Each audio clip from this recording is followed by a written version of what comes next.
BTN 시청자 여러분, 그동안 안녕하셨습니까? 반갑습니다. 경전 속의 수행 이야기, 오늘은 안한존자의 수행에 관한 말씀을 전해드리도록 하겠습니다. 안한존자 하면은 부처님의 수많은 제자 가운데서 부처님의 말씀을 가장 많이 기억한 제자로 알려져 있습니다. 그래서 안한존자 앞에 부처님의 가르침을 많이 들었다고 해가지고 다문제일 안한존자 이렇게 부르기도 하고요.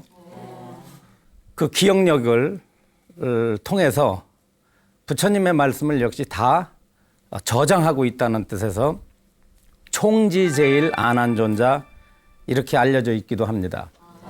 총지라는 것은 모든 말씀을 다 간직하고 있다라고 하는 그런 의미가 되겠습니다.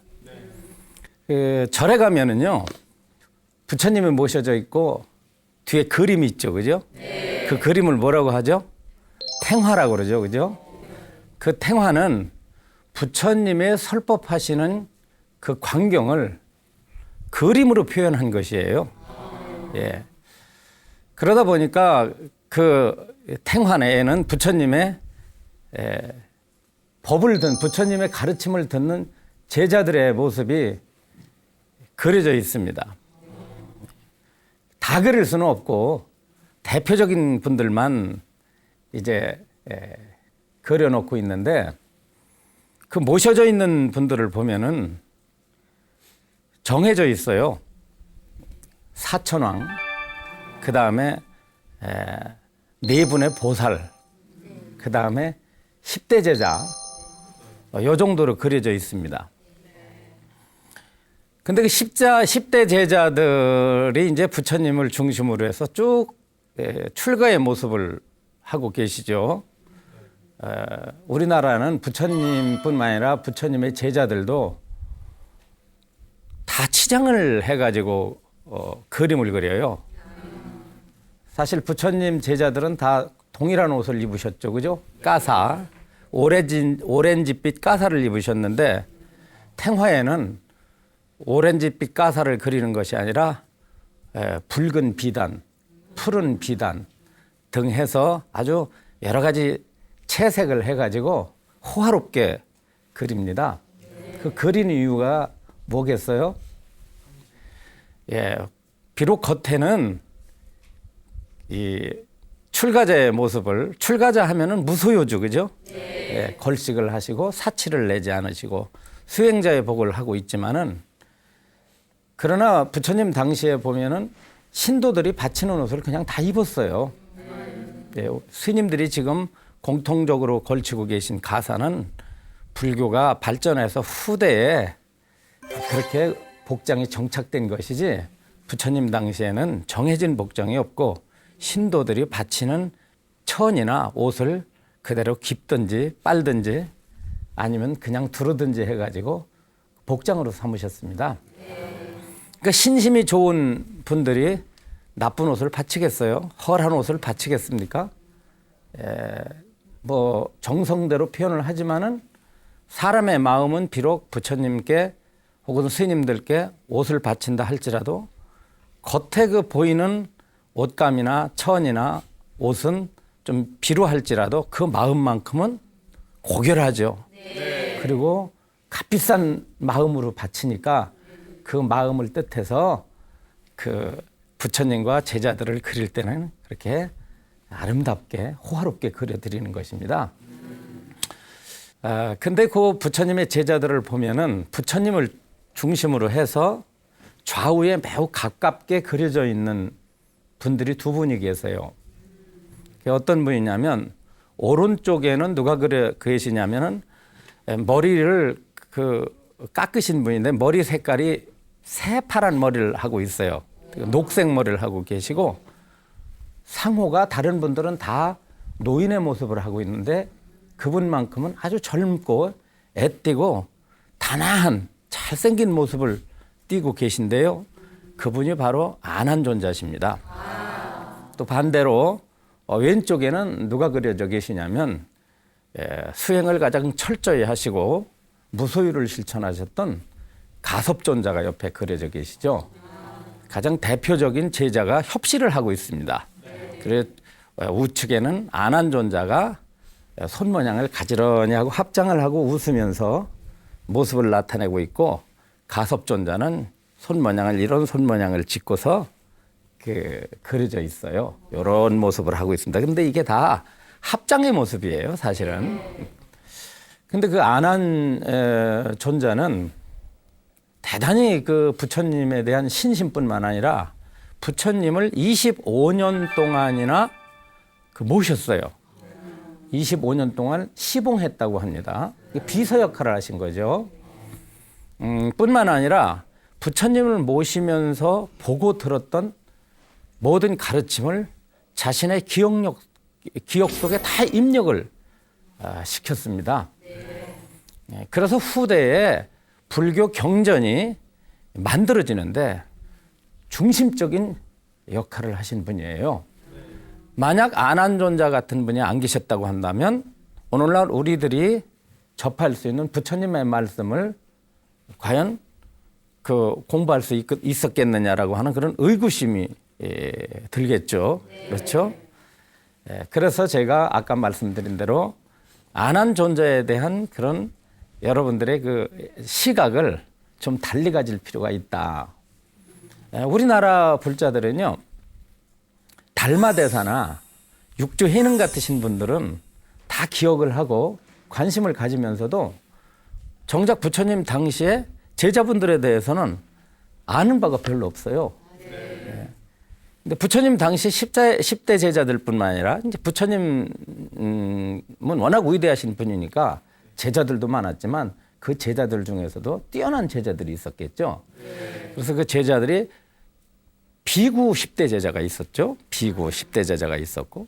근데 불자님들은 되게 10대 제자 그러면 비구 10대 제자만 생각을 해요. 뭐 가섭존자, 안한존자, 사리불존자, 수보리존자, 가전연존자, 우파리존자, 아나열존자, 나후라존자 이런 식으로 해서 비구 10대 제자들만 생각하지 비구니 10대 제자들은 생각을 안 해요. 근데 부처님에게는 비구 10대 제자들만 계셨던 게 아니라 비구니 10대 제자도 있고요.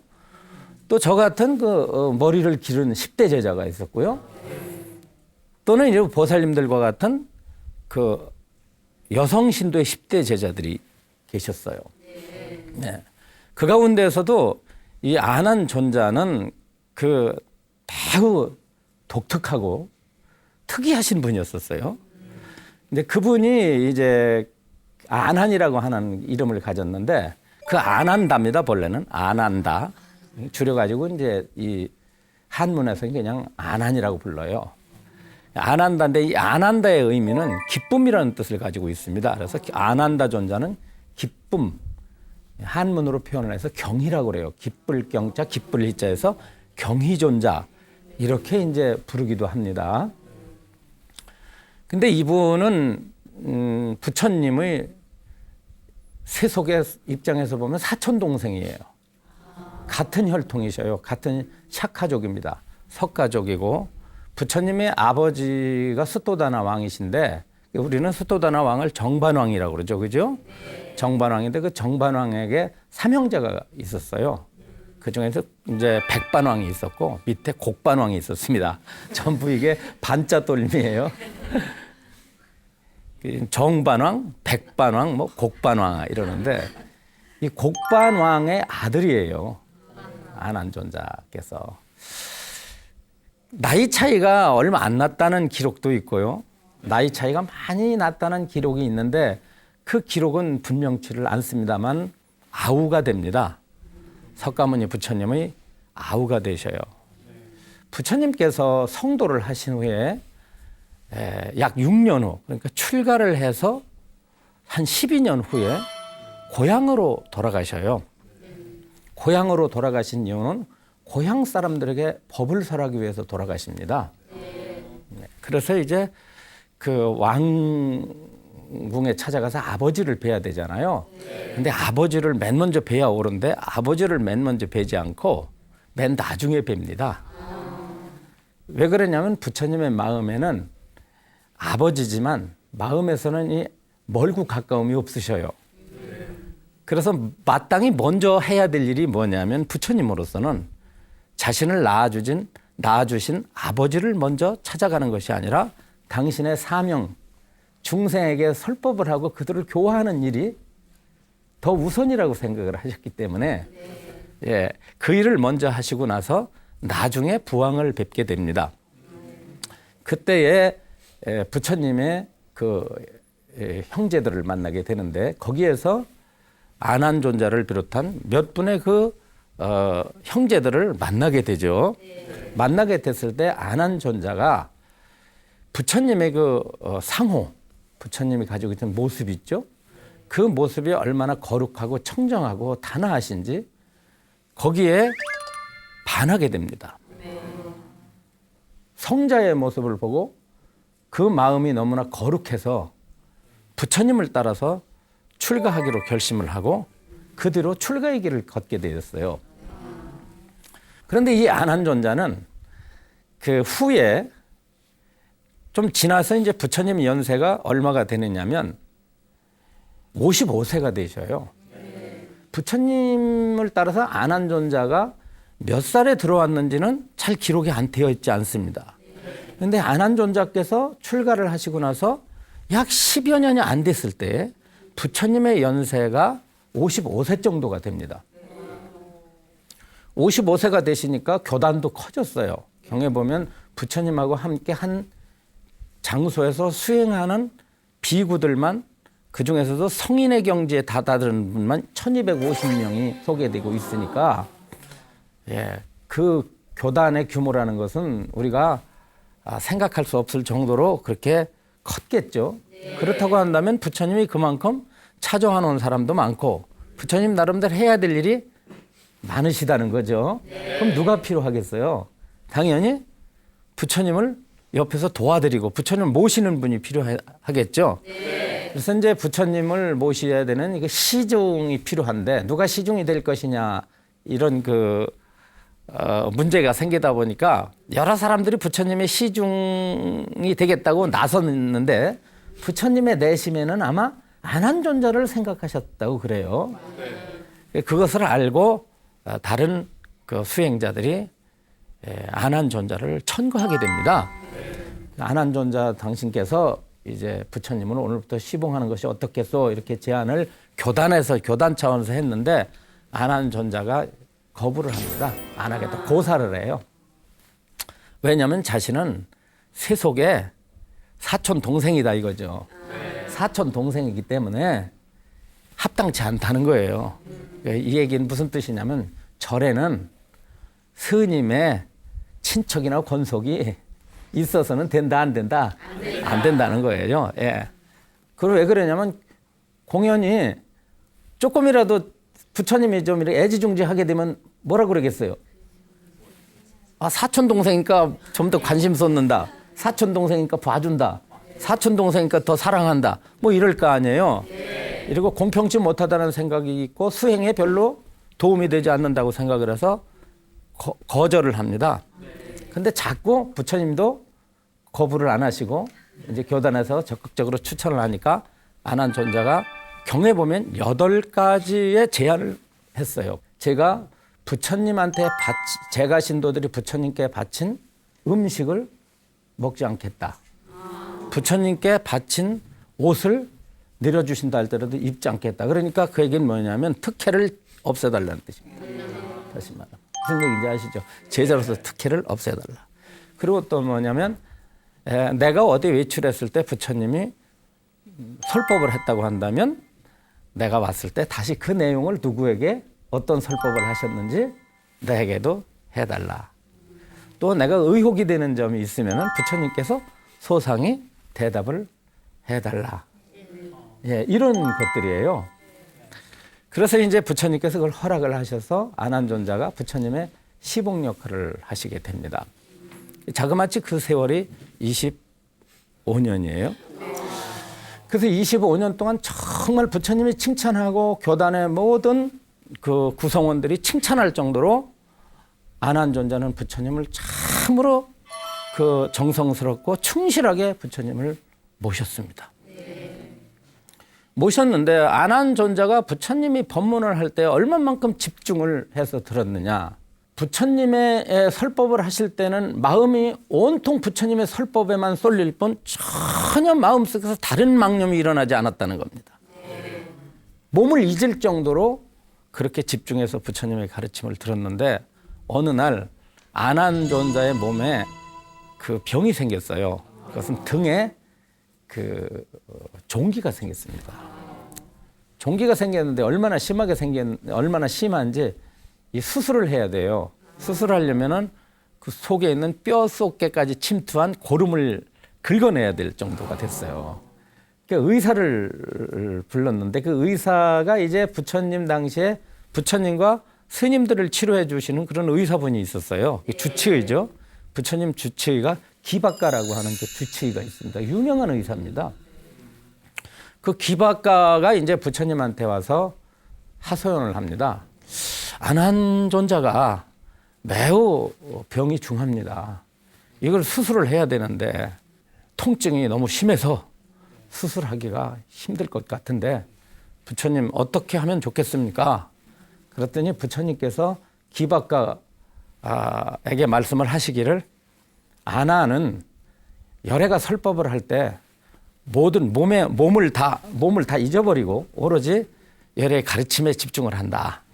집중을 할 때 그때 뒤에서 안한존자의 살을 째고 그 속에 있는 고름을 짜고 고름을 긁어내면 아마 가능할 것이다. 그래가지고요.